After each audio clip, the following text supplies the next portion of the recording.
Fancy restaurants are a scam.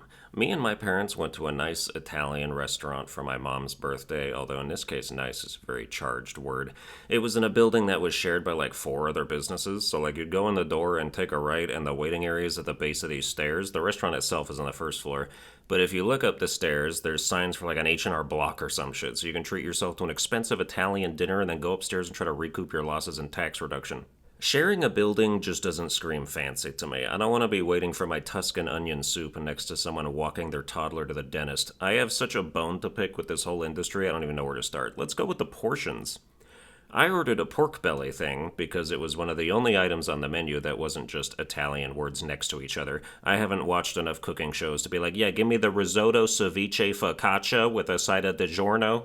I don't know what any of this stuff is, and they have no pictures of anything because you were supposed to study ahead of time for the exam. Japanese restaurants have pictures of everything. You're like, I want this colored thing with that thing on top and those things inside, and they're like, Hai, yoko dekimashita. Italian, I'm like, I don't know, dude, just put anything on the plate. It's all $50 anyway.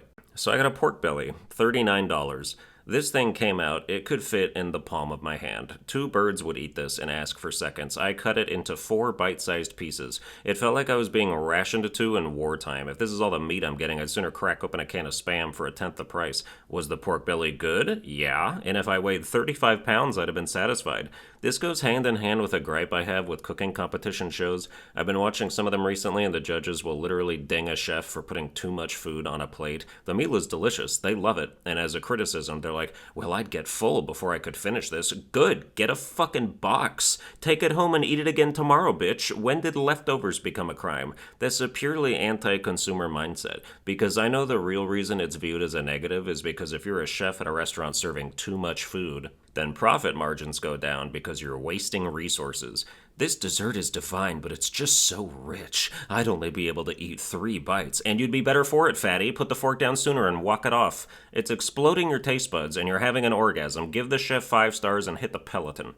I have fully seen the light with leftovers. I used to be all, ew, old food, me no want. And that's because I was spoiled and didn't have to pay for anything. Now that groceries and takeout come out of my bank account, I'll eat that shit when it's green. I don't care. Mold is probably a spice in some cultures. People eat fresh snails like that's not horrific. If we go a little past the expiration date on some French toast, who cares, man? Syrup is timeless.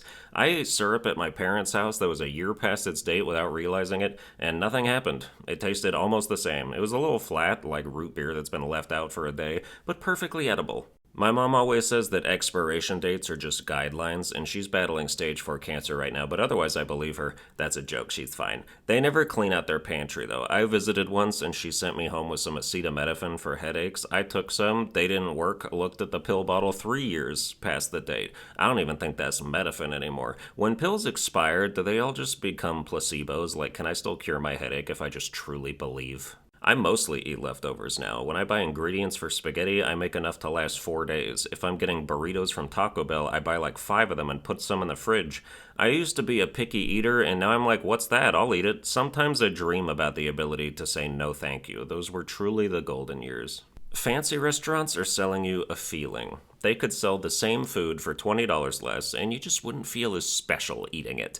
They have the same drinks for $5 more. I know these assholes aren't paying premium liquor prices. This $12 lemon drop doesn't have some ancient rare vodka in it. You're just upcharging me for the sake of it, because who's going to go to a fancy restaurant to get $7 drinks? I want a fancy lemon drop that costs more for no reason. It's stupid. It's plainly dumb.